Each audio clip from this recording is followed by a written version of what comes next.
Hello everyone, and welcome back to another episode of the MoeGamer Podcast. We're going to continue following our more sort of casual format, so we haven't really got a sort of fixed topic we want to talk about today. We're just going to talk a little bit about the things we've been enjoying of late and the things that we might be enjoying in the near future and so on. I am Pete Davison of ricedigital.co.uk and moegamer.net and this YouTube channel if you happen to be watching on YouTube. And joining me as always is my good friend Chris Caskie. How are you doing today? Oh, trying to keep cool, and I imagine it's the same for you. Pretty much, yeah. At the time of recording earlier in this week, we had like the worst heat wave we've had since the 1970s. And so, of course, there's everyone going, back in 1970 we managed this stove problem. It's like, yeah, I'm sure you did, but, you know, it's still not very nice. Yeah, like, what is it with boomers where it's like, we suffered this thing, so you have to suffer. Like, well, no. Yeah, it's like, no. Just because you suffered it doesn't mean it didn't suck. I'm sure you were bitching about it back when it was happening. Yeah, exactly. And I What bet is it portable about being over 50? air conditioners weren't as easy to come by back then as well. But yeah, even with suitable technology, combine that with the cost of living crisis that we're suffering over here right now, and there's the intense feeling of guilt every time you turn the air conditioner on right now. Yeah. Oh, with that, what it is. Yeah. It's like, yeah, we used to suffer through heat like that. Yeah, you also used to think cigarettes were like a good anxiety medication. So, like, turns out you don't have to do everything the same. Never did me any harm. Did it? Did it not? Are you sure? Yes. Yeah. Exactly. My grandpa, right? Like, I smoked 80 years. I don't understand why it's such a big deal. I fucking died of emphysema. Yeah. Mm-hmm. Yeah. Exactly. Anyway, I'm sure we got lots of things to talk about today. I think the first thing I would like to mention, if you don't mind me going first, I would like to talk a little bit about the Anbernic Win600. Oh yeah, I'm super curious to hear some more details on this bad boy. Yeah, so this is a device that's been launched by Anbernic, or however you pronounce them, who are a Chinese manufacturer, mostly of sort of emulation handhelds up until this point. But the Win600 is their entry into the handheld PC market. So it's sort of a competitor to the Steam Deck. But in terms of specs, it's a bit more low end than the Steam Deck. So you won't expect to be running quite as impressive stuff on this as you would be able to on a Steam Deck. But it's also slightly less expensive. It's arguably, in some people's eyes, a little bit expensive for the tech you do get in there. But there was also a launch discount that made it very reasonably priced when I picked it up. So I'm very happy with it. What it is basically, it's a handheld device, sort of a roughly the size of a Switch in handheld mode, but quite a bit thicker and heavier. And straight out the box, it will boot up into Windows 10, and then optionally you can add stuff to it as you see fit, because it's just a PC, so there's no sort of proprietary firmware or anything on there. You can just customize it as you see fit. So if you want to install Steam OS on there and make it work like a Steam Deck, you can do that. Likewise, if you want to install a retro specialist operating system on there like Buttercera, which is one that I've discovered recently, you can do that too. And you can even dual boot it so that the internal storage boots to Windows, and then like an external USB stick has all your retro stuff on it as well. So that's the setup I've got. So I can boot into either Windows to play stuff on Steam or stream stuff from my main computer, or I can boot into retro mode and have access to all of the myriad ROMs and stuff that I've got everywhere. And it's fantastic. It's a fantastic device. It's got a lovely IPS screen that's nicely sized. The performance in emulation is wonderful in Buttercera, because that's a very lightweight operating system that's designed to not have any crap running in the background, so it means that it can give all its attention to the emulators. So everything I've thrown at it so far has run absolutely beautifully, including Neo Geo stuff, which can be a pain to get running sometimes.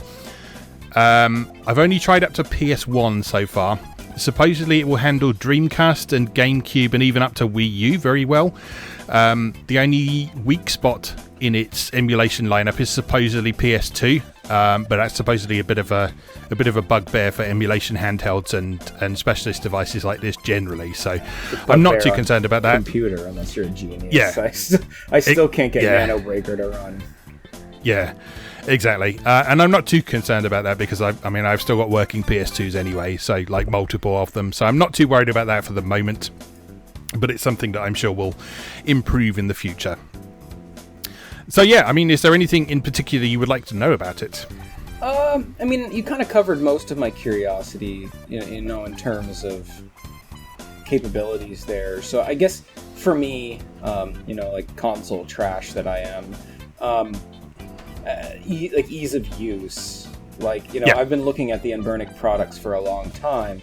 And to me, like, one that's basically a handheld PC wasn't super appealing to me because I'm more like I would rather just have one of like the proprietary emulation focused ones. Like, I don't know if I care about the Windows features.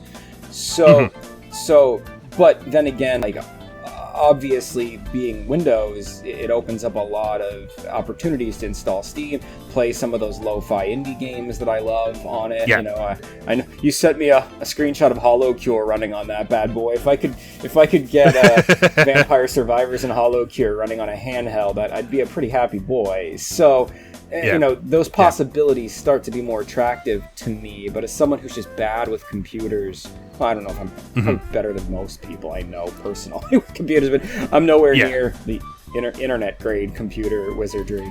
As someone who prefers console gaming specifically because I hate fiddling with computer games to get them to look and run properly, what would my experience be like with this thing?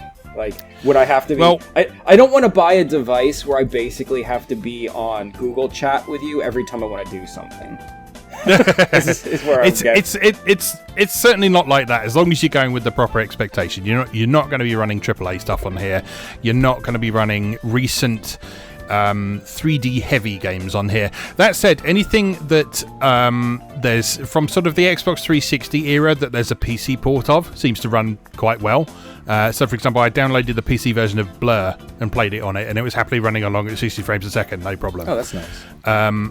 So, like, stuff from like 5 to 10 years ago or something, you could probably get running, but it's probably best to focus, as you say, on the more sort of lo-fi indie games and so on. Like Racketeer. Can I run Racketeer on this thing? Can I run? I haven't actually tried it, but I suspect you would be able to. Yeah. Torchlight 2. Stuff like that. That's the kind of stuff I play on PC anyway. Like, I'm not playing. I'm not playing crazy stuff on PC. I'm playing like weird shit. Well. The nice thing that I've found is I did try and install Warriors Orochi 3 on the device to see if it ran, and it just ran too slowly to be playable. It was reasonably smooth, but it was sort of running at half the speed it was supposed to. Okay.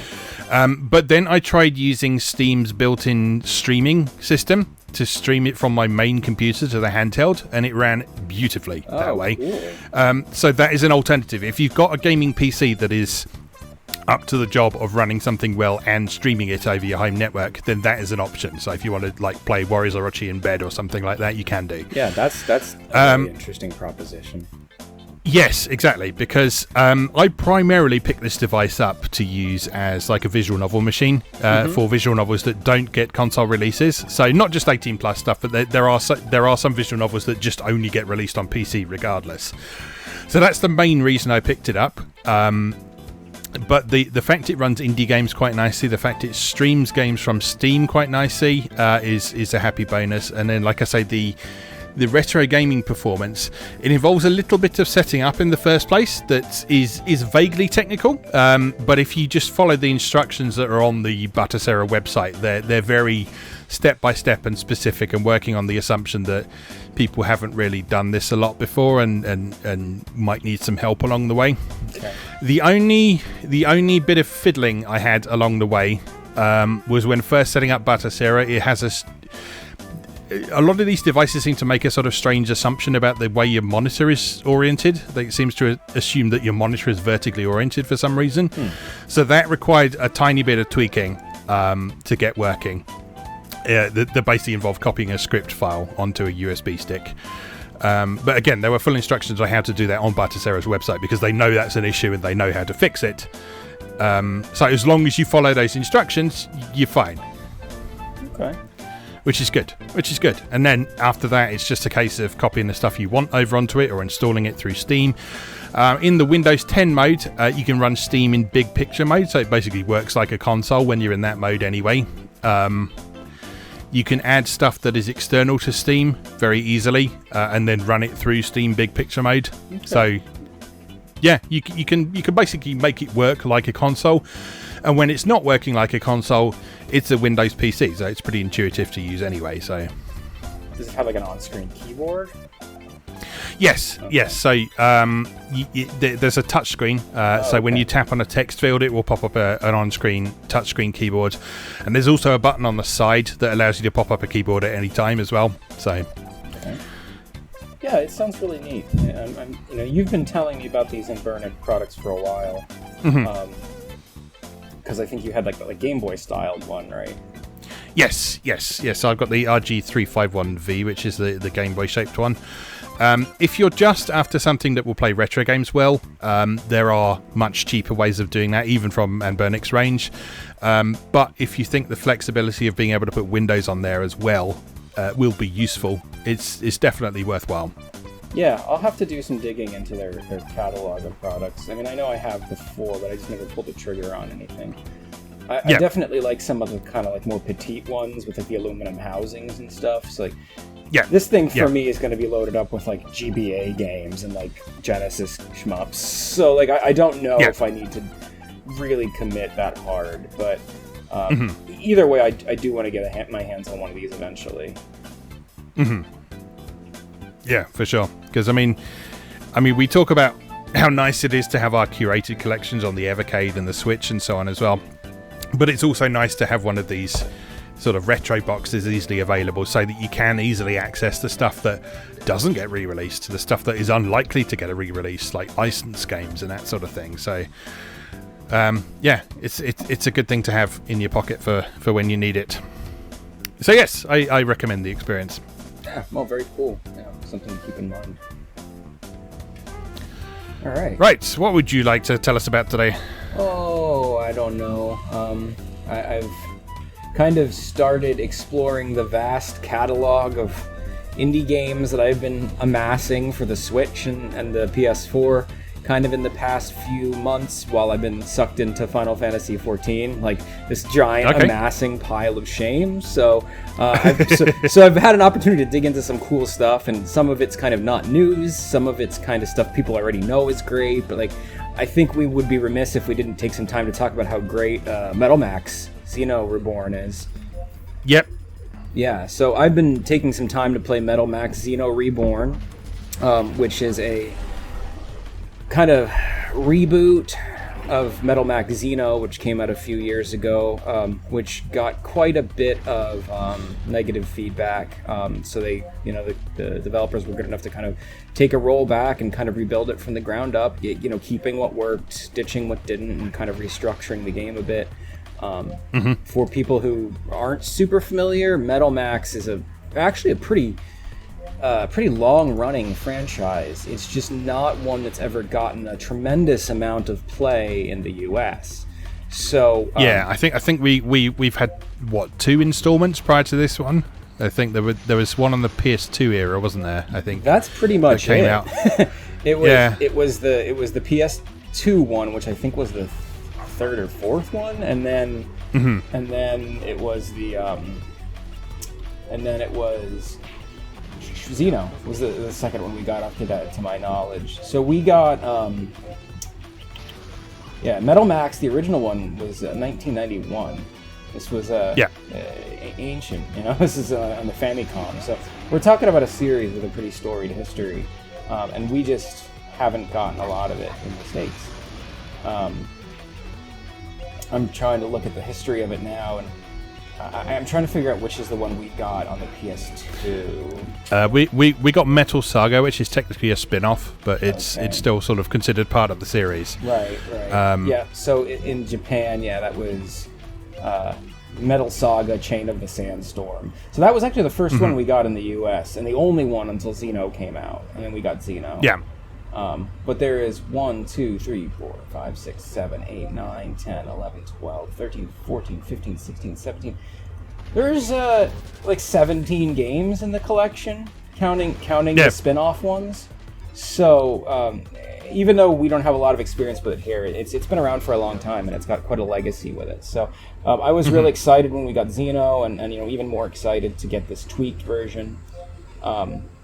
So Metal Max is kind of an interesting RPG in that it's a bit more freeform than kind of what your traditional Japanese role-playing game is. It hews a lot closer to, I think, what we've come to expect from a saga game. It kind of just gives you obvious, clear objectives that you're to accomplish, but kind of how you do those and in what order is kind of up to you. And even though it's very clear that there's specific right places to be at different power levels and different party configurations, if you can figure out a way to squirrel past it, you can. It doesn't gate. It power gates you passively, but it doesn't strongly gate you. So, like, one of the examples I will give is early in the game. You know, one of the big focuses of Metal Max is building. You get tanks. So you can run around on foot, but there's larger, more powerful enemies, which will vastly destroy you easily. So there's a whole mechanic where you collect machinery, tanks, and buggies and stuff, which you customize with weapons and different loadouts to explore, like the post-apocalypse with. And it's great. It's kind of got a bit of Armored Core feel in there. So you have 3 party members. You can have up to 3 vehicles at any given time. And a dog. And a dog, yeah, and a delightful dog who has a machine gun strapped to his back or whatever. And and you can feed him disgusting bits of mutants that you find in the wasteland. It's like, would you like to feed your dog this giant ant leg? Yes, I would. Yes, I would. You know, by the end of the very first major map area, you should have 3 tanks. And there's a kind of a big bad gatekeeper boss that you can fight. You have big spider mech dude. And you have a number of opportunities of how you handle him, right?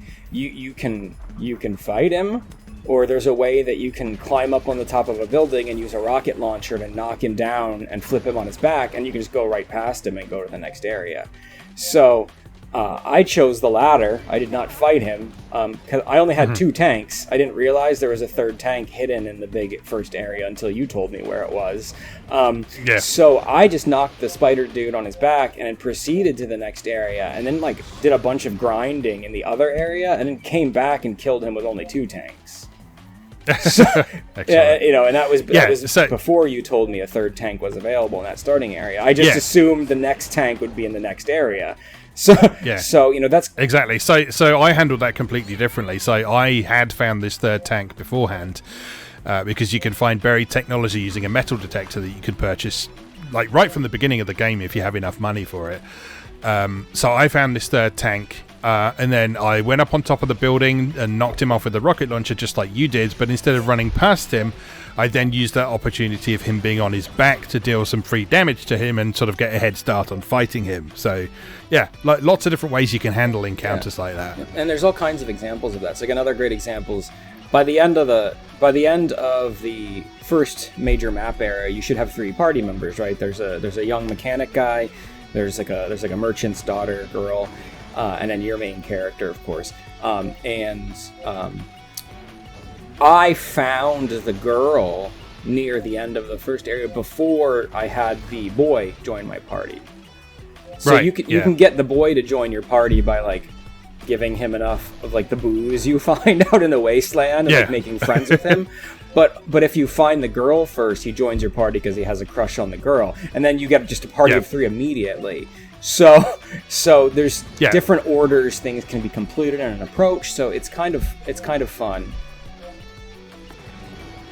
Yeah, I really like this game, and you've sort of drawn comparisons to Final Fantasy XII with this, and I totally agree with that. It's very much Final Fantasy XII with tanks, particularly with the focus on sort of hunting down wanted monsters and getting rewards for them, and taking a sort of free-form approach to exploring and discovering things for yourself. And you always have sort of a long-term goal in mind, but that long-term goal might be go 3 miles in this direction.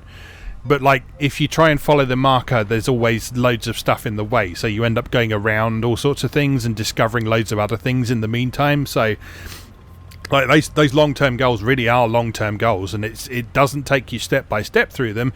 It just says you need to end up over here, and what you do in the meantime is entirely up to you, and I really like that. Yeah, like one of the ways it does kind of gatekeep you mechanically is you'll find sometimes piles of rubble made of different materials, and it'll be like, if you examine them, it'll be like, you need to produce 1,200 points of damage output to be able to break this rubble.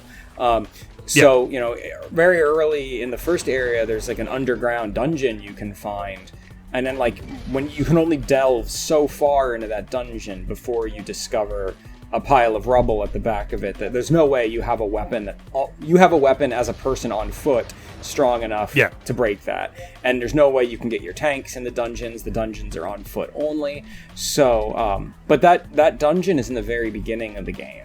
So they are very early creating opportunities for you to kind of remember, things to return to and explore, and like, who knows what could be behind that rubble. I mean, well, I guess Wikipedia knows, but like it maybe it's a cool weapon for your tank, or maybe it's a strong piece of endgame armor for the on-foot fighting. Like, I don't know, but like, you have to keep in the back of your head that like, I need to return there once I get stronger weapons. And I like games that do that. It has a bit, you know, of that Metroid Castlevania feel to it, with returning with different abilities or stronger weapons. I like games like this that hold your hand lightly, give you clear goals, but don't exactly spell out how to achieve them. There's a puzzle-solving strategizing element. Yeah, so there's like an end marker, but there's no glowing golden trail to follow, basically. Yeah, exactly. And sometimes it can be quite confusing. So like in the second area, there's a giant iron wall, and there's obviously one hole in that wall that's big enough to drive your tanks through, but it just happens to be guarded by like a brachiosaurus with a battleship strapped to its back. So like, you're not getting through there. So what you end up having to actually do is hunt around, and you find a manhole cover that's off, and then you have to get out of your tanks, go on foot, then you have to go through the sewer on foot, and it turns out the sewer brings you to the other side of the wall.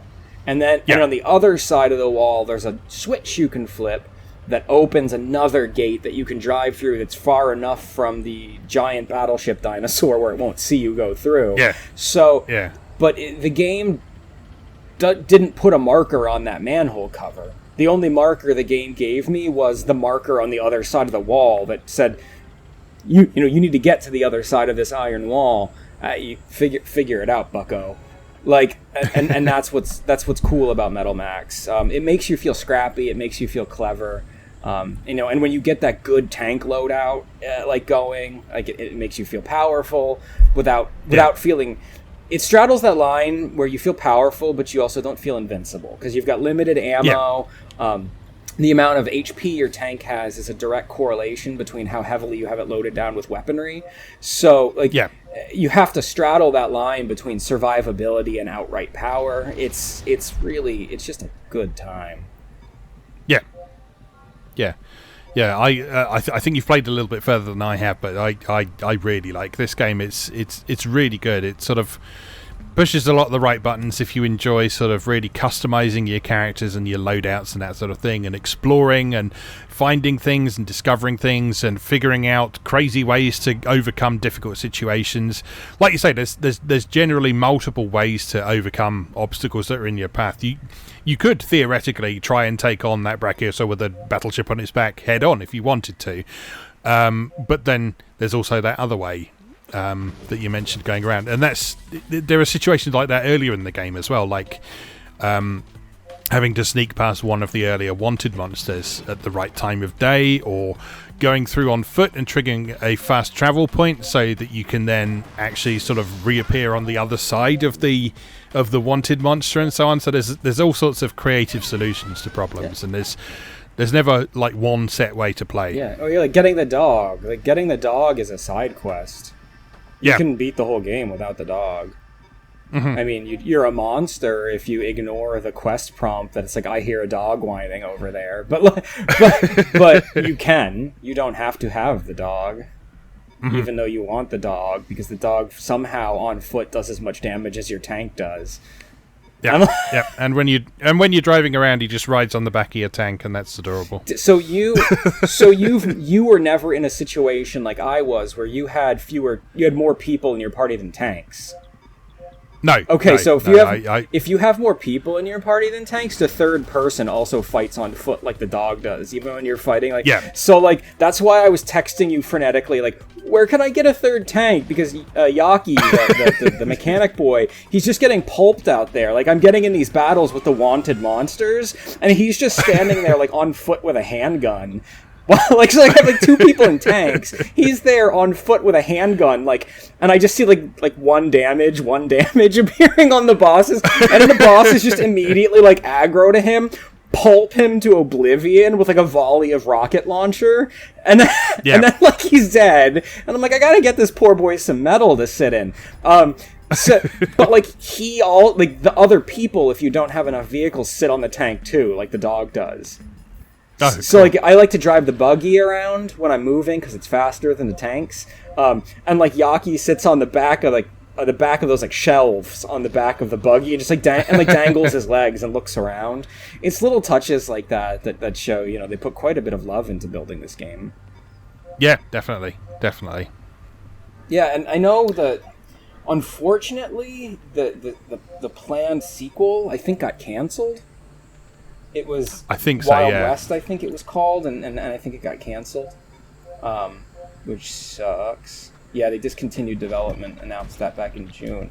So that makes me really sad. So who knows what the future of the series is, but I'm guessing not great based on that. The dog's got a spin-off, right? They got like a Diablo-style action RPG spin-off. Yes, it's like a sort of roguelike twin-stick shooter, I think, isn't it? Yeah, Metal Dogs it's called. So... Yeah. I don't know. Did that come west even digitally? I'm not sure. I think you can get it on Steam now, but I think there's a console release planned. Okay. Let's have a look. It's definitely on Steam now. It's early access on Steam, so it will probably launch on consoles when early access is finished on PC. That makes sense. Yeah, I definitely want that. I mean, that's right up my alley. Twin stick shooter RPG with cute little dogs with machine guns strapped to their backs. Like, this sounds like a very good time to me.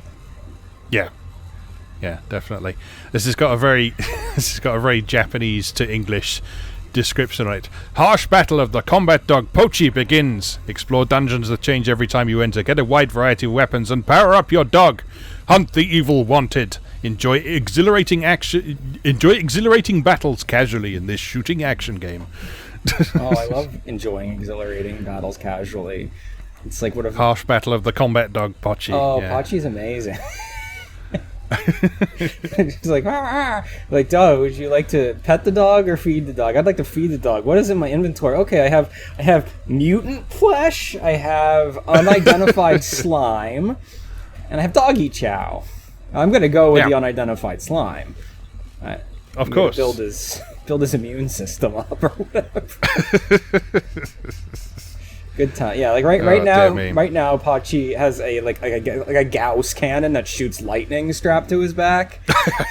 Obviously, every time I defeat a wanted monster and get a ton of money, like my immediate impulse is to ensure Pachi has the best of the best equipment before I even consider my tanks. So like I'm like down to 10, 11 hours in the game. He's already got the best armor and weapons that the shop back at your base can sell you. He has the $120,000 like black carbon fiber vest on. Nice. It's like nice. I refuse to let him fall victim to the harsh machinations of the wasteland. Alright, so what else have we been playing? I started Cathedral yesterday. I know that's something that you were also very fond of. That one really crept up on me. That's an excellent game. Yes. So, I mean, my main contact with this so far has been the upcoming Evercade version, which I've written the manual for. So I've only played a little bit of it, but what little of it I did play, I absolutely loved. It's got a fantastic soundtrack, lovely art style, very nice gameplay. And you could probably tell us a bit more about it, because I think you've now spent a bit more time with it than I have. So maybe, I don't know. I just played it for maybe an hour or two last night. Oh, yeah, probably a similar amount to what I've experienced then, because I played just sort of enough to get familiar with the controls and the various options and so on, and then I was fortunate enough to have direct contact with the developer to sort of get other information that might be needed for the manual and so on. Oh, okay. Yeah, did you get far enough to get the gauntlet that shoots arrows? Yes. Okay. Yes. So yeah, I got about far enough to get that, and then I got, I beat the boss. That's like the arrow puzzle boss in Zelda fashion. So like I have the arrows, I have the shield, and now I'm just kind of backtracking and exploring a little bit to make sure I have everything in the first cathedral area. And then I found the exit, so like I'm out in like the frosty snow area. Well, there's multiple exits from that first area. The frosty area is actually supposedly one of the later stages. That's good to know. So there's multiple exits. So just bear that in mind. Yeah. Well, I mean, kind of circling back to what we said about Metal Max. So I found the exit to the snow area before I found the arrow gauntlet. So I was delighted to find out that there was 2 bosses in the first area and multiple important pieces of gear to pick up just in the first area. Yeah. Even like my initial instinct when I started the game was to immediately start going left instead of right, and what I ended up finding was an augmentation for my armor, and then like a dead end where it was clear I couldn't proceed without a different item. So like the game gives you a kind of relative freedom to explore at your own pace, and however you like, and then you're gated by clear power-up prompts, but it's really good, and it's hard to explain kind of what makes it feel different from other open-ended side-scrollers with kind of RPG elements. I think my big thing is it feels a bit like Mega Man. Not in the sense that you have like a gun and stuff, because you don't. You have an arrow gauntlet with extremely limited ammunition, but Mega Man always had a very specific feel where you would enter a stage, and in Mega Man it never paid to just run headlong into the stage. It always paid to stop, look at the arrangement of the platforms, look at the arrangement of the enemies, and kind of puzzle out the safest way to do this. And maybe you jump on the first platform, shoot the enemy twice, jump on the second platform, shoot the enemy 2 more times, because the enemy shots come way too fast for you to kill him while you're standing on the first platform. And Cathedral definitely challenges you in a very similar way to know your character's moveset and limitations, how far they can jump, how fast an enemy's projectiles can move, and actually puzzle out the sequence that you're supposed to approach this challenge. And your character is quite fragile, so you're going to die a lot, and you're going to kind of have to memorize and approach these challenge stages with kind of different methods of lateral thinking. And it's really rewarding to beat those challenges, because there's more to it than just reflex. There's a planning element, and I'm really appreciating the way I think I sent you a message last night about it, and I was like, it's action puzzle, which is something that which is something that is very difficult to pull off in a way that feels good and doesn't feel punishing to the point of masochism. And Cathedral straddles that line quite well. It's challenging in the way that makes me want to come back and keep throwing myself at the challenges repeatedly until I overcome them or think my way around them. Yeah, definitely. There's a lot of really interesting set pieces and stuff along the way as well, like the bit where you're sort of climbing down a passageway while there's a spiked ceiling coming down on you, and there's sort of switches and stuff you need to hit on the way. And so again, you've got to plan your route out really carefully while under this pressure of the scenery coming down on top of you. And then once that's happened, you then have to figure out what to do with that room, because the ceiling's still down. So like, what can you do there now that you couldn't before? Or how do you get around that situation? Or how do you reach places that you would have reached before but you now can't get to?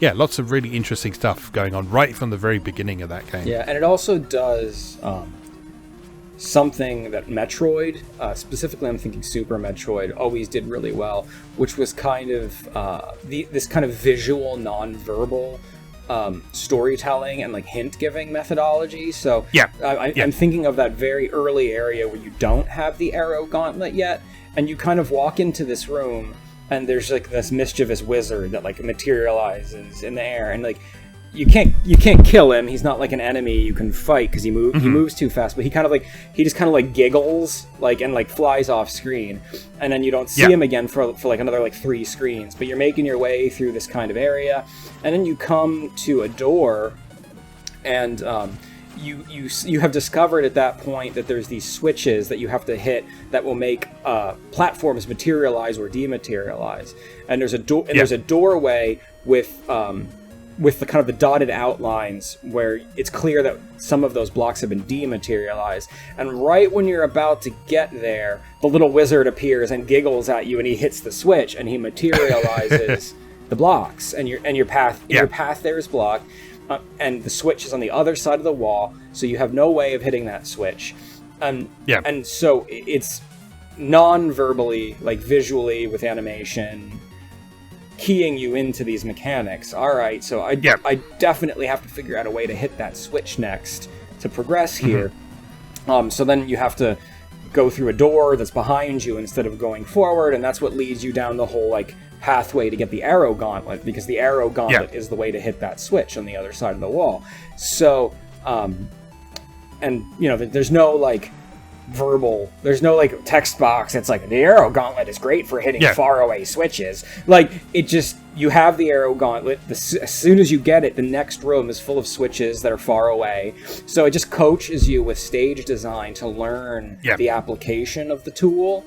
So then you're in the room after you get the arrow gauntlet, you're hitting these switches, and that little light bulb goes off, and you're like, oh shit, this is what I need in that little room that had that wizard in it. So then you get really excited to get back to that room and open that up, because there's this incredible setup and payoff in just like a minimalistic, non-invasive way.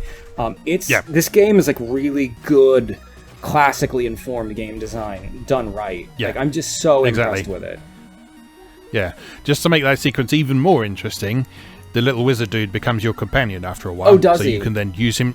So you can then use him to your advantage in the way that you've seen him take the piss of you. Yeah, because he summons the boss, like the arrow gauntlet boss, like the eyeball thing you fight, that big boss. Like he summons it at you, like he's being mischievous. Like, so that's cool. I love those kind of character reversals. I'm thinking of doing a painting of that little wizard because I love like little robed wizards. I'm thinking of doing a painting of a lot of the sprites from this game. It's got such a beautiful, distinct, enhanced NES feel to it, or old Euro computers. Right, this is a European developer, but it uses black a lot. It uses very minimal color palette and tons of negative space to suggest form, and it's very successful. It's just. Yeah, it's hard to describe it without just like overusing meaningless adjectives like it looks good. But the use of negative space is masterful in the graphic design here, and minimal color palette. Just as soon as you boot it up, the music kicks up, and me as someone who loves pixel art and loves art and design in games, that initial screen I was like, wow, there's only 4 colors here, 5 colors here counting black. Like it was quite amazing, and I was really happy with it. The whole thing is a real textbook example of the modern retro concept we've talked about before. So it's making use of these conventions and deliberate limitations of old platforms, but then applying modern game design principles and improved technology to those things to make something that feels better to play and runs better than it would have been able to do in the past, but it still sort of has that authentic old school look to it, that old school authentic look and sound to it as well. So like the soundtrack, although it's more complex than something that the NES could have put out, it's still composed using FamiTracker, so it's composed using the same sort of tools that people would have used to create Famicom soundtracks. It's just got more instruments in it than you would normally be able to have. So it's sort of the equivalent of having one of those enhanced cartridges that the Japanese version of Castlevania 3 came on. So more sound channels and that sort of thing. So yeah, it's very much been designed right from the beginning to be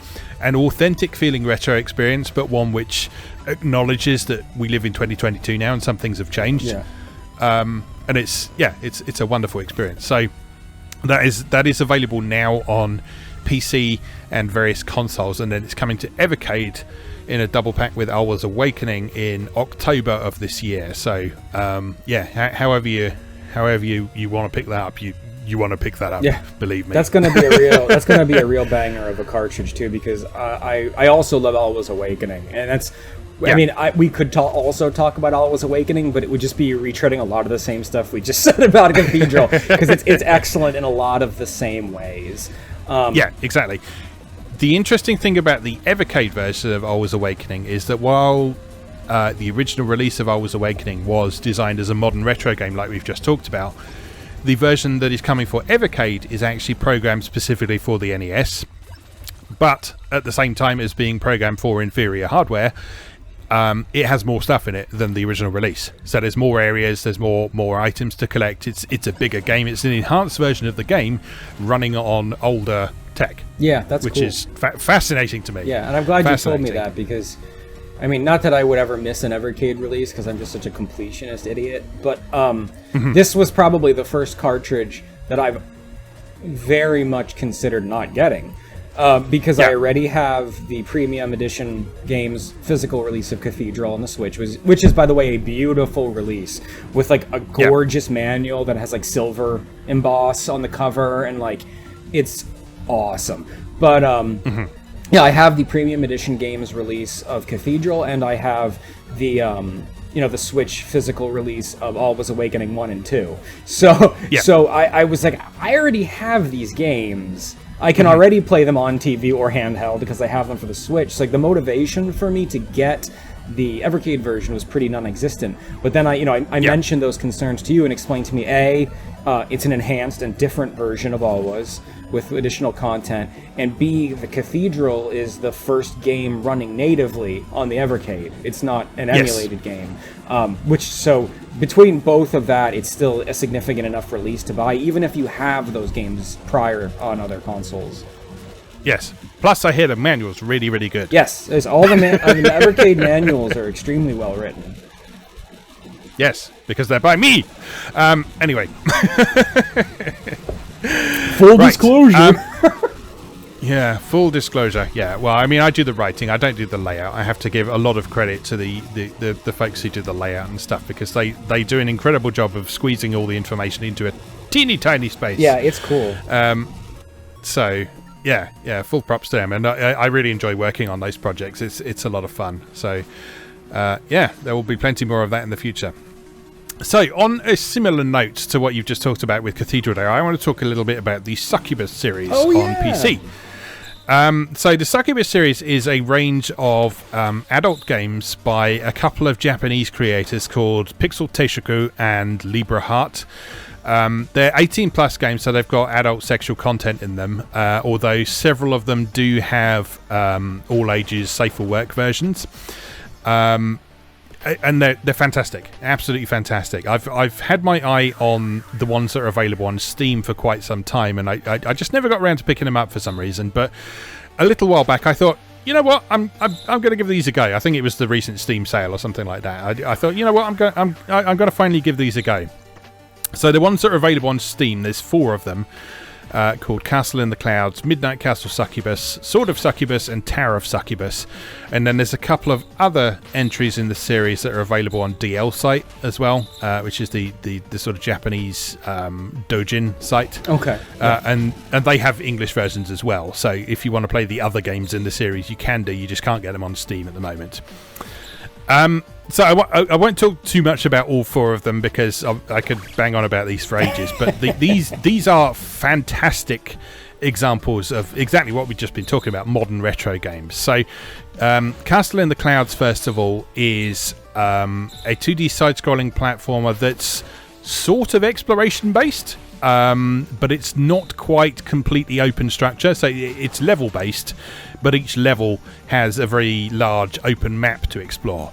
So the best comparison is probably something like Shantae and the Pirate's Curse. Okay.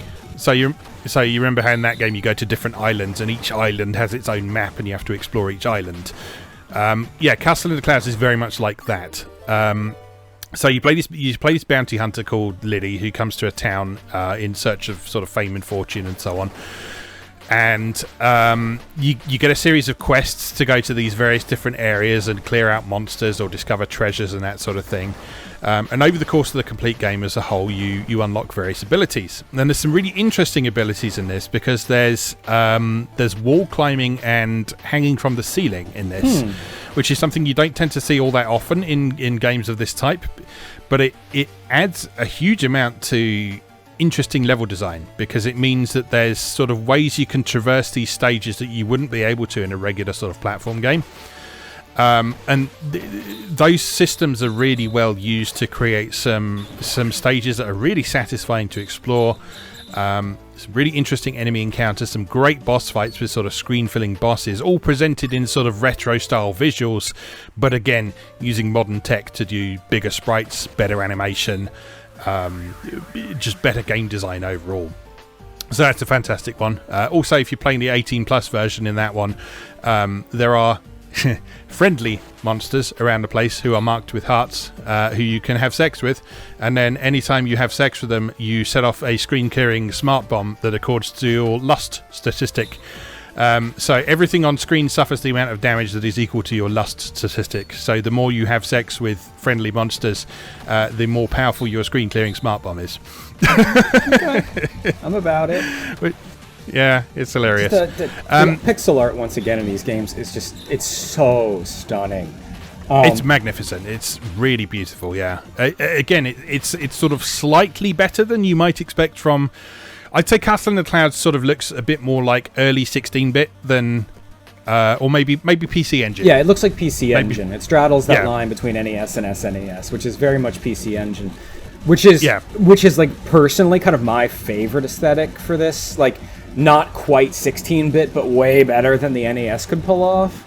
Yeah, like definitely. I love that like chunky, but definitely more colors on screen than NES could handle look. Yeah. Yeah. Do we know what they used to make these? Like engine-wise, did they use any assist tools, or were they like programmed ground up, or? I don't know if it's the same for all of them, but certainly some of them are written in ClickTeam Fusion. I'm starting to really think I should learn ClickTeam Fusion, because my desire to make a horizontal shmup with like a hideous bioorganic aesthetic grows stronger every day. And so like every time I play a game, I'm like, oh, I wonder if this was made in Fusion, because like the inspiration just keeps growing and growing, especially after you told me Freedom Planet was made in Fusion, which is like one of the greatest games of like the past 15 years. So yeah, definitely. Yeah. The nice thing about Fusion is that there is no programming, so everything you do in Fusion is all sort of logic based. So you can either create stuff by sort of letting your game run, and then it stops the first time something happens. It says, what do you want to happen when these two things collide, or something like that. Or you can just go through on a big grid and say, when this happens, this should also happen, and that sort of thing. So if you're not used to actually writing code and stuff, Fusion is a really great way to get started. It's for those unfamiliar, Fusion is the successor to titles like Click and Play and the Games Factory, and the actual basic functionality of the software hasn't changed a great deal since Click and Play. The main difference is the amount of things that it's capable of doing out of the box, and the fact that you can bring in all these extensions. So if it doesn't do something out of the box, almost certainly someone will have written an extension to do that for you. So if you're interested in getting started in game development, but the prospect of learning code is a bit daunting for you, it's a really good option. And it often comes up in Humble Bundles and stuff as well, so you can often get it quite cheap. Yeah, I own it already from a previous Humble Bundle. Yeah, so for me, it's just a matter of stopping dicking around with Final Fantasy XIV and spending my evenings doing something productive for a change. Yeah, absolutely. I just want to briefly touch on the other Succubus games I've played as well. Yeah, because they all differ, right? Exactly. They each have their own sort of distinct thing that they do. So while Castle in the Clouds is a sort of PC Engine style platformer, Midnight Castle Succubus is basically they took Castlevania 2 Simon's Quest and made it good. So, and it's very obviously taking aim for Simon's Quest. So, like, it uses the same color palette. It uses a lot of very similar looking visuals. They are original sprites rather than just sprite rips from Simon's Quest, but things like the color palette he uses in the towns and stuff is identical to Simon's Quest. But what they've done is they've taken all the stupid bits of Simon's Quest, like you must be holding this red crystal and then kneel in this exact spot for something to happen. They've ditched all that in favour of something that is constantly pushing you forward, making it clear where you need to be but not necessarily how to get there, and providing plenty of scope for exploration and stuff. And it's a really beautifully designed game. It kind of loops into what we were talking about with Cathedral and Metal Max before that, right? Like, to me, a hallmark of a well-designed game is that, I know I call it Inception game design, right? Like a good game passively leads the player in a certain direction, but does so in a way that the player feels like they figured it out themselves. And that to me is like ingenious game design when that can be done. And it's not common these days. Yeah, it's quite interesting in Midnight Castle Succubus because it does it in a couple of ways depending on which version you're playing. So there's also the whole thing is split into sort of several discrete areas that have their own musical soundtrack and tile set and that sort of thing. So very very NES in style. Generally speaking, in each of these areas, you'll reach a point where there's two different ways you can go. And one route will lead you onwards to the next area, and the other route will generally lead you to one of the optional I guess you'd call them collectibles in the game. There's a bunch of girls that you need to rescue throughout the game if you want to get the best ending. So one route will lead you onwards to the next area. The other route will lead you to the girl you need to rescue. But in order to rescue the girl, you need a key. These are sometimes dropped by bosses. They're sometimes hidden in the environment. They're sometimes hidden in chests and so on. So it sends you these signals that you might want to go this way, but you might also want to check this way just in case there's something there. If you're playing the adults only version, the adult scenes in Midnight Castle Succubus only appear when you are going down the route that will lead you to the girl. Okay. So you only get load screens when you are heading down this one specific route. So it doesn't tell you this. It doesn't tell you this in the game. But as you're playing, you will gradually come to realise it. And you think, oh, okay, these scenes are only appearing when I'm going in this particular direction. So that must mean that they're a visual cue for me. I don't know how it handles them in the Safe for Work version because I haven't tried that version. But certainly in the 18 plus version, that is what they're there for, which I thought was quite interesting. Sword of Succubus is basically the developer going, what if we made a Game Boy Color Zelda with lots of boob fetish scenes in it? because it's an absolutely excellent top-down Zelda game designed with the resolution and color palette of the Game Boy Color in mind, with a few enhancements like a large character sprite at the side of the screen reflecting what you're doing, some wonderfully designed puzzles along the way, some excellent boss fights that are really quite challenging, and plenty of side quests to discover. It's got the real Zelda feel of, okay, I could go straight onto the next dungeon, or if I just wandered around a bit here and see if I could break this wall and go in here, I might find something interesting. And although there's quite a small map in Sword of Succubus, it still took me like 6 hours to play because there was so much interesting stuff to discover that you can ignore if you want to, but you're not getting the full experience of the game if you're not seeking out all these additional things. So that's a really well designed one. That's definitely one of my favourites. And then the most recent one I've played is Tower of Succubus, which again takes an established formula and brings it up to date. So in this case, it takes the formula of the Tower of Druaga, which is a game I absolutely hate, and makes it playable. Tower of Druaga is like the classic. We always talk like Tower of Druaga is interesting and historically relevant and needs to be played because of that. But it's not actually fun to play. No, exactly. So what Tower of Succubus does is it takes the same sort of formula of Tower of Druaga. So you proceed up this tower a floor at a time. Each tower has its own sort of self-contained puzzle for you to solve, usually involving getting a key to open the door. And then in a lot of cases there are optional treasures to find, but whereas Tower of Druaga didn't tell you where these optional treasures were or how to get them, unless you're playing the Namco Museum version on Switch, which is one of the best features of that version. Throughout Tower of Succubus, there are little diaries that you find around the place that not only tell the story, they also give you some hints as to where to find these treasures. So it will say, oh, on floor 62, there's this mysterious thing that's happening around here. I don't know what it is, but maybe you want to check it out. And you go and check it out, and there's a useful treasure in there, and so on. And again, it uses these things to give you hints on the bosses as well, and the bosses are all very challenging. And it's just a really nicely designed game. And again, it takes a distinctive retro aesthetic. In this case, it takes the NES style, so it's a bit higher resolution than Sword of Succubus was.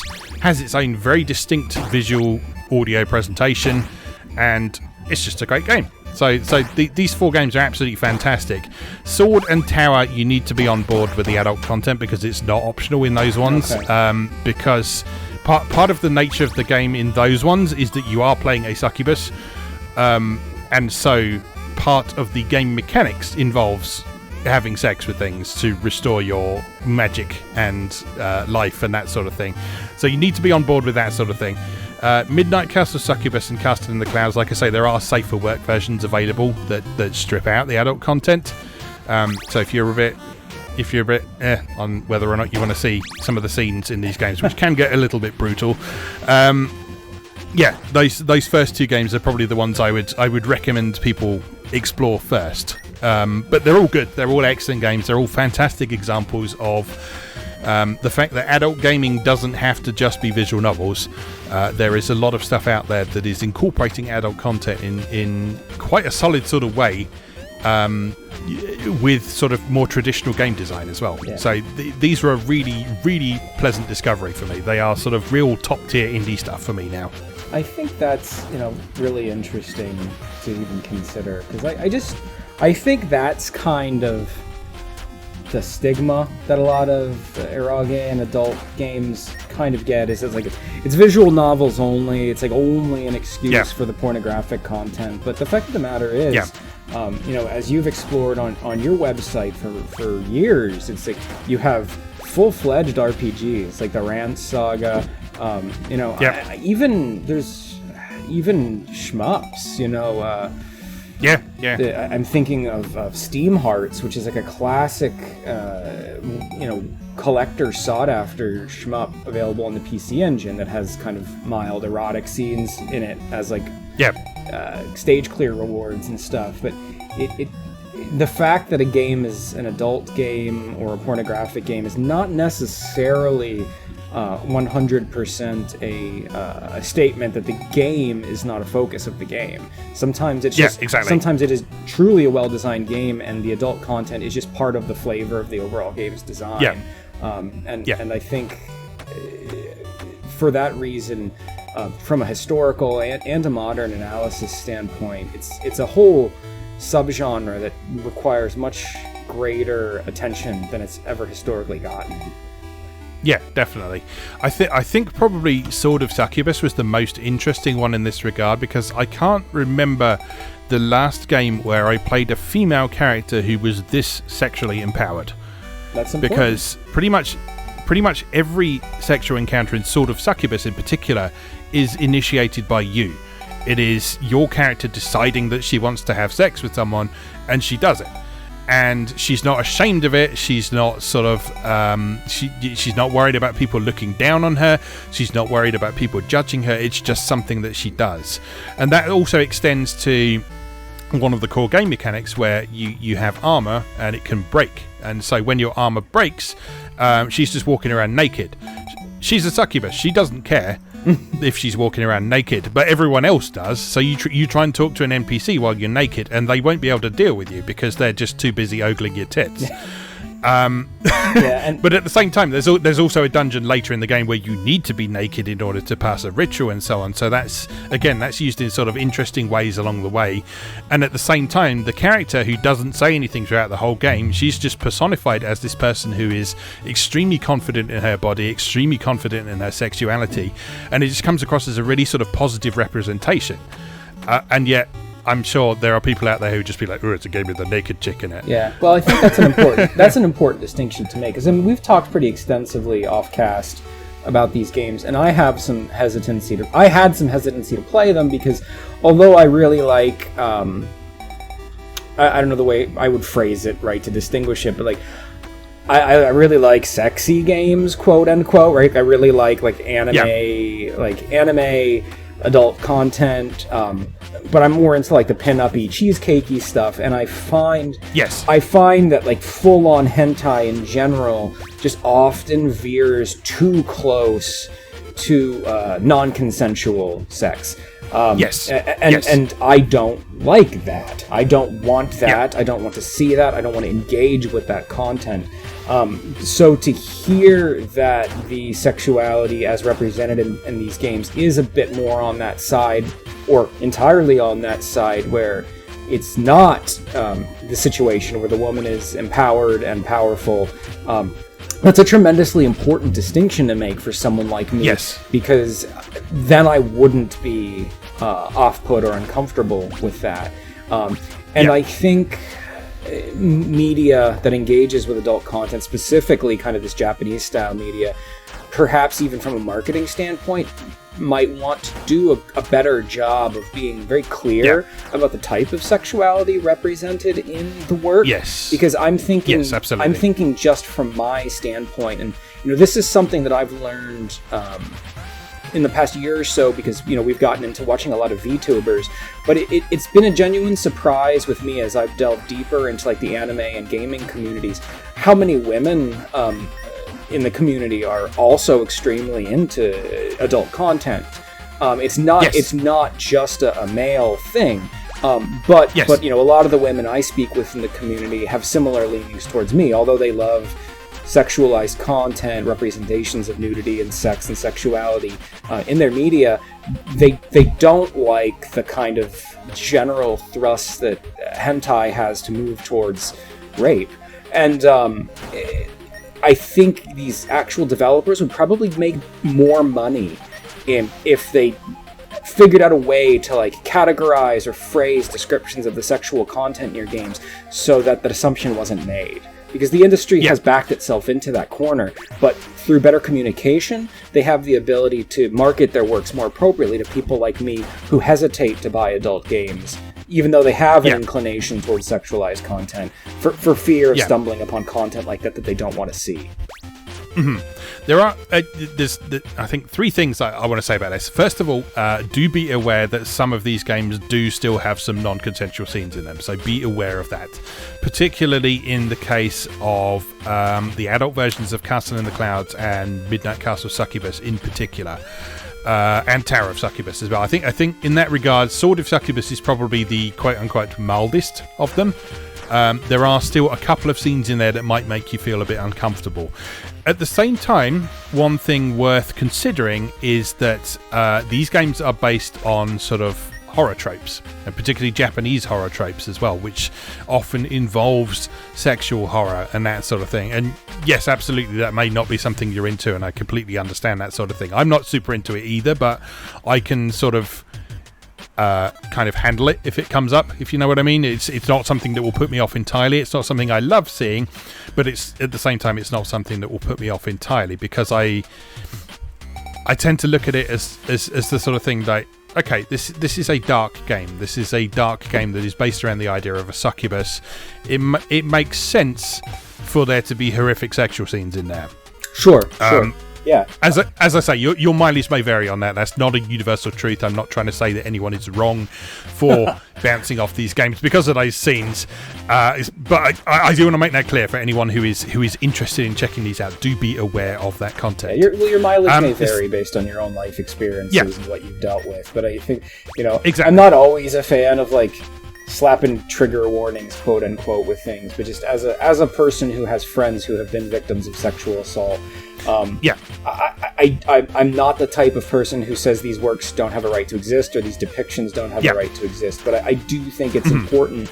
I do think it's important that the works be marketed in such a way that the content is extremely clear, so that it doesn't hurt anyone's enjoyment or cause any distress in the player. I love Berserk, so like I'm not here to say there's no place for narratively driven portrayals of rape in media, but it's up to the creators of the content as to how that is portrayed, and that can dictate whether or not it's a valid piece of that media. I didn't want to turn this into a whole debate about like representation of sexuality in gaming and stuff, but I just think these things don't get discussed with the nuance they deserve and kind of the measured level head they deserve. And make no mistake, the adult side of game development has been in existence since the game development's been in existence. Fucking Custer's Revenge on the Atari, right? It's always been a part of the industry, but it's something that's never really spoken of with the same level of reverence or attention. And largely that's just because of like Western society's taboo on sexuality. But just I don't want to write like a PhD thesis on this, but I respect the work you and some of your compatriots at Rice Digital are doing to actually dive into and treat adult games with kind of some of the scrutiny and the respect that they deserve as parts of the industry that don't normally get discussed. Yeah. So what you've just said there actually ties in really nicely with the other two things I wanted to say on this subject, which was, first of all, we had a really good letter for the Rice Digital Friday letters page this week, which the author actually subsequently retracted because they were worried it put too much personal information in. But it made such interesting points that I rewrote it and published the main points of the letter without identifying the original person, if you see what I mean. So I paraphrased it. Because their point was that there had been numerous examples of works that had tackled quote-unquote difficult subject matter. So they cited a couple of examples of English visual novels that had featured non-optional rape scenes and non-optional scenes of things like suicide and stuff like that, that you couldn't avoid, and that certain parts of the audience had sort of raised a big fuss over because they couldn't avoid these scenes. And there was sort of a really weird combination of responses to these scenes, because there were some critics who were saying that, you should be able to deal with difficult subject matter, particularly if it's difficult queer subject matter, which it was in both of these cases. It was to do with sort of queer issues as well as suicide and rape and that sort of thing. And so this letter author's kind of feelings on the subject was that trigger warnings do have a place, but not just for the main reason that they tend to get used. And that is that not only are they useful for telling people who are sensitive about these things, who do have sensitive mental health issues that might cause them to have sort of trauma or anything like that based on past experiences or past experiences with their friends and so on. As well as that, one thing worth bearing in mind is that there are people who are into this sort of thing.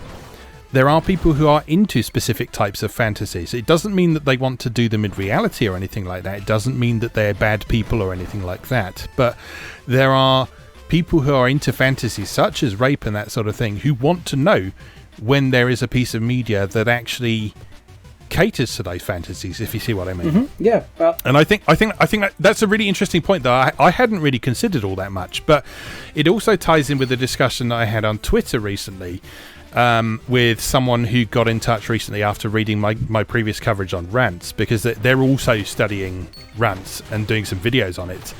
And we had a really interesting discussion about how the Rants series, which is of course very notorious for its numerous rape scenes, we had a really interesting discussion about how Rants handles these things, because in Rants there is a very clear distinction between what this video maker described as non-consensual fantasy and violent scenes of sexual assault, because those are two very different things, and they are both present in rants, and they are both handled very differently and very well. Sure. Because what happens in rants is any of these scenes that involve Rance, the main character who is supposed to be the player, they fall into the non-consensual fantasy category. And so people who are interested in that kind of fantasy but kind of want to, I guess, tone down the brutality side of it, I guess is how you describe it. It's a difficult subject to describe, particularly as a man. But yeah, people who are interested in that sort of thing as a fantasy are catered to by the scenes that involve rants in that regard. And yet at the same time there are scenes in that game that are designed to be horrific, they are designed to be shocking as part of the narrative, they are designed to be horrible, they are designed to make you feel uncomfortable. And Rants does an amazing job of distinguishing those two types of experience on what is very similar subject matter, and subject matter that is often completely shied away from by people who comment on and criticize this sort of thing. The bottom line is, as with many things we often discuss on here, especially when we go deeper into like sociological topics in like game narrative and presentation like this, is sex and sexuality, perhaps more than anything we've discussed, is such a topic full of A, personal investment, and B, infinite layers of nuance, that it is literally impossible to cover all contingencies with the simple black or white layers that that people who don't engage with but presume to judge often apply to these things. So I don't, and once again, I don't want to make it into a whole debate or discussion about that and the current broader zeitgeist's embrace or lack of embrace of sexuality in popular media, but it's an immature mind that it refuses to acknowledge and factor in the extreme amounts of gray areas and myriad viewpoints that are part of the nuance of human sexuality. It's just it's a very difficult topic to cover maturely, and it's one games actually do a lot better than people give them credit for. Yeah, absolutely. Yeah, I mean, there are a lot of games that handle it badly. You can see a lot of them in the new releases section on Steam every single day. but at the same time, there are a ton, such as the ones we've described today, and plenty of others who handle it fantastically. And there is so much to talk about with these things, and it really irks me that they don't get talked about enough. It is only specialist sites like Rice and other sites who are willing to cover this sort of thing, who are seemingly even interested in considering that there might be some nuance in this topic. I don't know.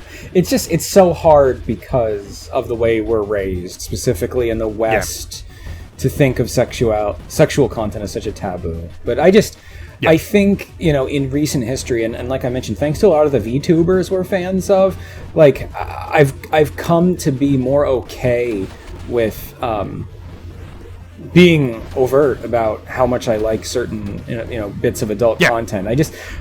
Because I for me, it's just always been part of the taboo and part of never discussing it. It's just like, this is a guy thing, like everyone wants to jump on your buns about the male gaze and shit. But then I think about the time, remember I was telling you a while ago, Niji Sanji and Fanana Ryuga, she's such a wonderful kind of advocate for this. She just kind of takes the gravity out of sexual content, is very like oblique about how much she enjoys it. And I think there's such an endearing honesty to the way that she discusses it openly, engages with it in a humorous way that kind of takes the fear and taboo out of it. I'm thinking of the one episode, I think I remember telling you about this once, that she was playing Neko Para on stream, and she was describing the adult scenes to her viewers with like a filter on, just like not like using series of like coded language that she described. So like when it was like an oral sex scene, she just like narrated it as like, and now she is consuming the French fry, and like stuff like that. So it's just like this stuff is only as scary as we make it. Yeah. you know, because I don't know. Obviously the bedroom is private and sexuality is a very personal thing, but taboos exist because taboos are built. Yeah, exactly. So when people like Fanana Ryuga are kind of at the forefront of destigmatizing some of this type of media and showing that like you can be a kind, generous, intelligent person who just likes smut. And it's great, and and I think it's helped me and a lot of other gamers be less ashamed and feel less shitty about that part of themselves. Yeah, exactly. I think that's really valuable. So I remember sort of when English VTubers first became a thing, I was pleasantly surprised at how many of them talked about how much they liked eroge, boys love, yaoi, manga, that sort of thing, because that was always sort of like the great secret. I mean, over the course of the last maybe 10 or 15 years or so, I think people on the internet in general have become a lot more open about talking about this sort of thing. Like if I think back to when I first discovered hentai back in the late 90s, and how much I enjoyed it, but also how shameful I found it, because I didn't want anyone to know that I was into this stuff, but I still enjoyed it. And I think about now, where I'm quite happy to talk about it, and I'm sort of, I don't know if proud is the right word, but I guess I am proud in certain ways about how willing I am to talk about this sort of thing, and how willing I am to write about this sort of thing. And people are grateful for it. I get lots of messages quite regularly complimenting me and thanking me for talking so openly about this sort of thing and not being judgmental about it, and considering that there might be some nuance to this sort of discussion and that kind of thing. So it's something that I think has improved over the course of the last decade or two, but there's obviously still a way to go. Sure. But I think things are improving. And as you say, I think VTubers have a significant role to play in that as well. So yeah, thanks to them for all the things they do. Always. Thank you, Ryuga, for making my life better. Yes, she is very good for that sort of thing. Anyway, right, we've gone on for an hour and a quarter so far. Is there anything else you want to bring up?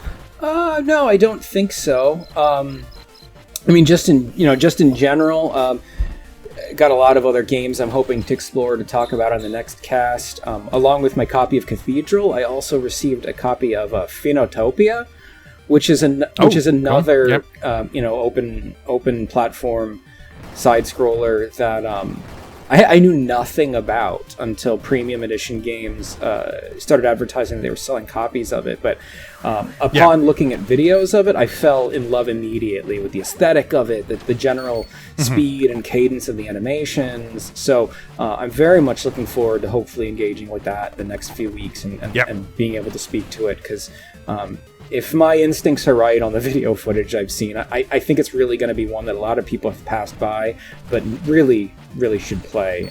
So, cool. Yeah, excited to report on that.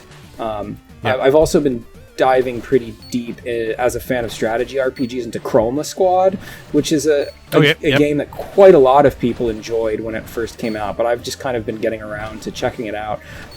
And that's a game with a lot of moving parts. So I'm not super comfortable talking about what's great about it from a design perspective yet, but hopefully by our next episode, I should be able to speak to that with a little bit more authority. So yeah, as we often say when we text each other, right? Embarrassment of riches. Exactly. Every day a new game show up. I just got my copy of Live Alive. Yo, lovely. Yeah. It's 2022 and I can now play Live Alive in English. What?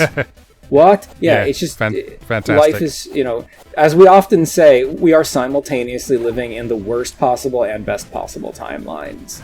Because you've got a handheld PC that can play arcade perfect night slashers, and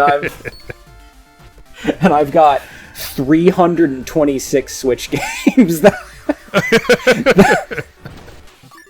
and like 30 of them, and like I don't know, more than 30 of them. I don't know, like half of them are Metroidvanias. It's like the kids today talk about living their best life. Like, yeah, me sealed in my basement with Cathedral is Lee living my best life. So, yeah, just I'm grateful every day for the directions certain parts of the industry are moving in, and how people like the folks at Blaze with the Evercade and the indie scene.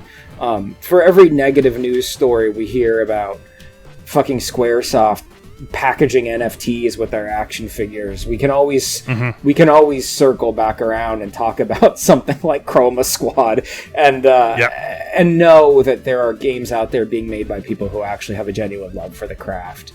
And it's really heartening to me. Yeah, I had a couple of other things penciled in to maybe talk about today, but I think we probably rattled on for long enough today, so I'll save these for next time. But I just want to give a brief mention to the fact that I started playing No Man's Sky again and have been enjoying it a great deal. Yes, I've been curious about that after all the extensive updates. Yeah, so it's had like 20 major updates since I first played it. So I was curious to see, one, how much it's changed, two, if it's still actually playable as a effectively a newcomer, and I've been having a great time with that so far, so I'll talk a bit more about that next time. The other thing that I picked up this week was Capcom Arcade Second Stadium on Switch. A lot of really cool stuff in there, a lot of really obscure stuff in there as well, which is really pleasing to see. I think that one's getting a physical release in Asia. Interesting. I don't think the first one did, but I think the new one is. That's a shame. Yeah, it is a shame. Maybe it'll happen if there's enough demand, but I don't even know what's on the new one. What's on the new one? The ones I've written down, obviously there's a lot more than this, but the ones I particularly wanted to talk about was a compile puzzler called Panikis, which I don't know if you've ever heard of, because I certainly hadn't, but it's fantastic. I recognize the name, but I don't think I've ever played it. It's a bit like Puyo Puyo, but not quite. Okay. Super Puzzle Fighter 2 Turbo, which I'm sure you're familiar with. One of the greatest video games ever made. Period. Exactly. Block, which is a really nice breakout game. And Eco Fighters, which is a really interesting shooter. Oh, Eco Fighters is amazing. Is that also the one that has 3 Wonders on it? Yes. I'm obsessed with 3 Wonders and have been for like my entire life. So yeah, I have to get it too, just for 3 Wonders. All right, so we'll save some more detailed discussion about that for next time, because, well, you may have a copy by then, and we may have more to talk about. But yeah, we shall see. We shall see. Anyway, I think we'll leave that there for today, because my throat's getting a bit dry, and it's 4:00 and I haven't had lunch, so should probably fix that. Yeah, eat food. Anyway, well, we did get up at midday, to be fair. So it's been a very long, hot week. So we had a extensive lie-in this morning. I imagine you're just hibernating through the heat, right? Pretty much. Yeah, pretty understandable. much. I see the news, and I'm like, I have to make sure Pete isn't melting. Like, I have to check in with you. Well, we're melting a bit, but we're okay for the minute. It has cooled down a little bit now, so hopefully we won't have something like we had on Monday and Tuesday this week again. Oh, it's supposed to be like that here where I am. Like today and tomorrow are supposed to be like 100+ Fahrenheit brutal. Ugh, not good. Not good at all. Anyway, would you like to tell people where to find you online? Yes, you can always find me on Instagram at ccaskieart.com for my artwork, and at Chris Buys Plastic for photography of my action figure and video game collections. I just recently started a new project. Well, I'm actually going to be doing a painting of Ina from HoloLive English, her sprite from HoloCure. So it's a really, really fun project. I'm really excited to start. So I'll be posting kind of work in progress shots of that. And I am also in the final parts of finishing up the painting I've been working on for the past few weeks this weekend. So I'll be sharing screenshots. I'll be sharing pictures of that on there very soon. And that piece will be available for sale. So make sure to give me a follow at ccaskieart and Chris Buys Plastic if you don't already. Cool. And you can find my daily writing over at ricedigital.co.uk. Rice Digital got a YouTube channel where we're posting occasional gameplay videos, as well as my personal YouTube channel where you'll find various retro gaming videos running on a roughly monthly cycle, exploring Atari, Commodore, and various other bits and pieces of retro, including Evercade games. And if you want to follow me on Twitter, you can get me at MoeGamer. I think that's everything. So it just remains for us to say, as always, thank you very much for watching and or listening, and we'll see you again next time.